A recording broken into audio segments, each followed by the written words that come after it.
Assalamualaikum warahmatullahi wabarakatuh. Saudaraku sebangsa setanah air, seiman rahimakumullah. Dalam suasana kemerdekaan Indonesia ini, marilah kita memperbanyak panjatkan doa dan rasa syukur kepada Allah Subhanahu wa taala karena negara kita tercinta telah merdeka. Kemerdekaan yang kita rasakan saat ini merupakan nikmat dan karunia Allah yang tidak ternilai harganya, bahkan tidak bisa kita bayar dengan apapun. Beratus-ratus tahun berjuang, beribu-ribu pahlawan gugur. Apabila Allah tidak menghendaki Indonesia merdeka terjadi, maka hal itu mustahil terjadi. Coba dibayangkan, para pejuang-pejuang kita melawan penjajah hanya dengan persenjataan seadanya.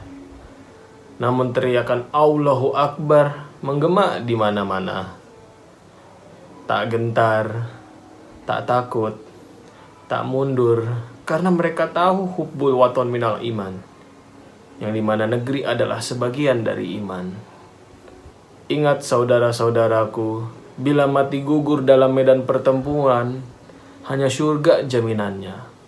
Seperti yang tercantum dalam surat An-Nisa ayat 74. Bismillahirrahmanirrahim. Fal yuqatil fi sabilillahil ladzina yashrunal hayatad dunya bil akhirah. Wa may yuqatil fi sabilillahi fayuqtal aw yaglib fasawfa nu'tihi ajran azima. Karena itu hendaklah orang-orang yang menjual kehidupan dunia untuk kehidupan akhirat berperang di jalan Allah.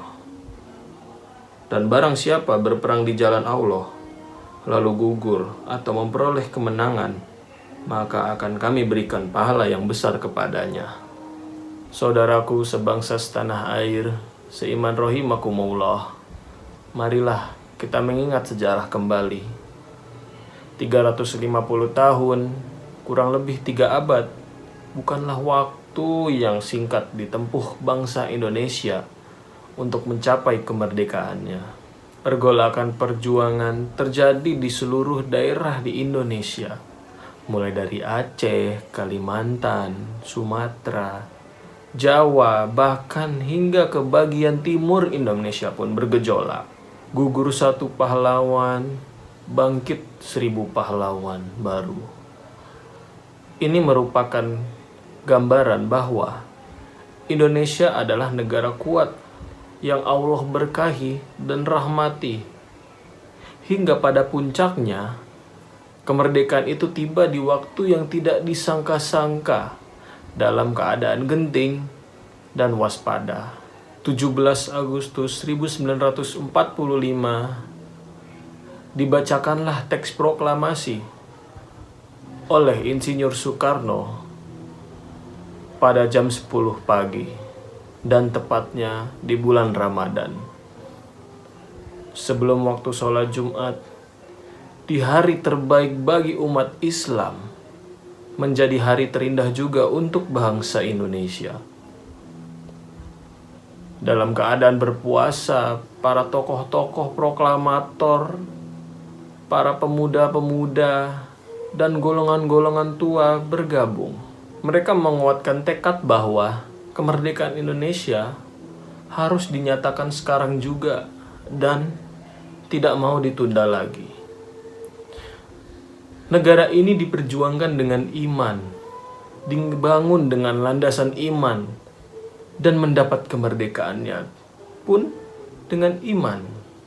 Kita sebagai masyarakat rakyat Indonesia harus juga mengisinya dengan keimanan kepada Allah, supaya yang kita kerjakan hanya dengan landasan iman. Saudaraku sebangsa setanah air rahimakumullah, sebagai tanda bersyukur atas kemerdekaan Indonesia ini, marilah kita jaga nikmat yang telah Allah berikan dengan melindunginya dari keburukan-keburukan, dari perbuatan mungkar yang Allah benci seperti permusuhan, perpecahan yang dapat meruntuhkan pondasi kekuatan Indonesia. Marilah kita jauhi perbuatan-perbuatan itu. Lalu juga kezoliman, keserakahan, malas harus kita jauhi dari diri kita. Apalagi untuk generasi-generasi muda yang banyak masih terbuai dengan nikmat duniawi, masalah duniawi.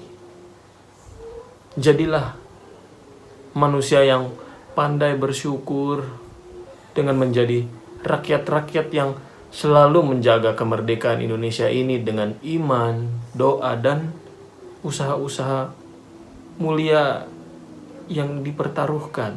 Karena barang siapa yang bersyukur, maka Allah akan menambahkan nikmatnya, dan barang siapa kufur, maka Allah akan mengazabnya.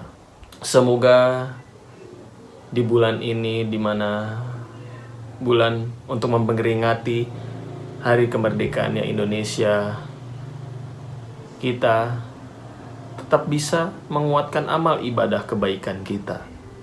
Kebaikan di mata Allah, dan juga kebaikan dan bermanfaat juga oleh masyarakat-masyarakat.